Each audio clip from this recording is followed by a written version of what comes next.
لماذا الهم؟ لماذا الضيق؟ لماذا الغم؟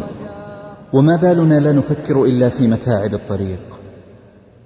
أين الابتسامة؟ لا بد أن نراها فوق الشفاه مرسومة.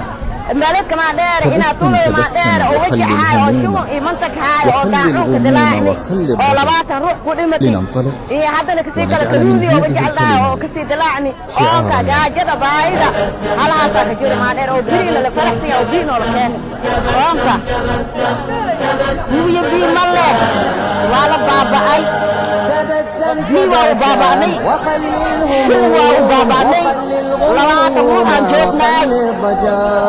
كم الشوا وجحسن تهاي صديق سي بعد باين وانا هاي انا راسا بيلا اباهي شون وانا هاي انا شاو باهنا ونور صبيو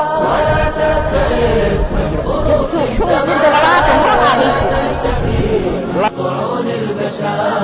وحلق بحلمك فوق النجوم وكن طامحا تجني طيب الثمار. وحلق بحلمك فوق النجوم وكن طامحا تجني طيب الثمار. بشعر فأريت تجد راحة كما غرد الطير فوق الشجر ولا تبتعد إن بدا عائق فحقد الغمام نزول المطار.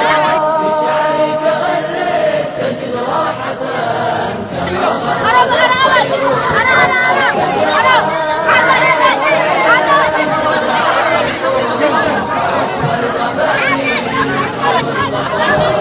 توكل على الله في كل حين تجد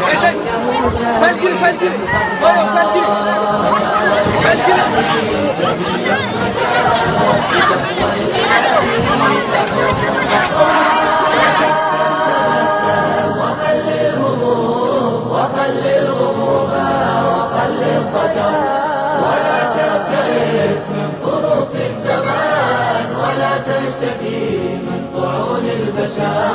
وحلق بحلمك فوق النجوم وكن طامحا تجني طيب الثمار. وحلق بحلمك فوق النجوم وكن طامحا تجني طيب الثمار. إذا المرء يوما أراد العلا فلا بد أن يستحق السياق وخل العزيمة أقوى سلاح فمن يركب البحر يلقى الدراع. إذا المرء يوما أراد العلا فلا بد أن يستحق السياق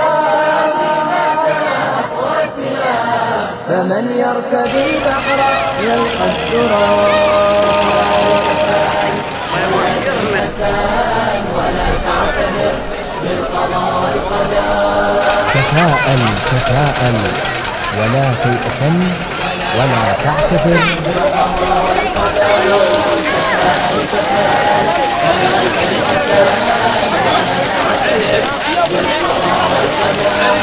وخل التفاؤل دوما شعارا وإن خالفت ظروف الدهر.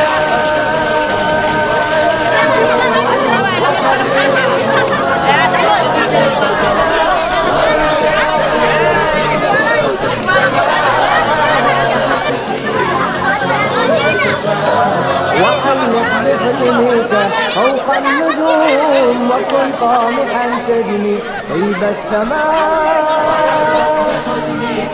فوق النجوم وكن طامحا تجني طيب الثمار.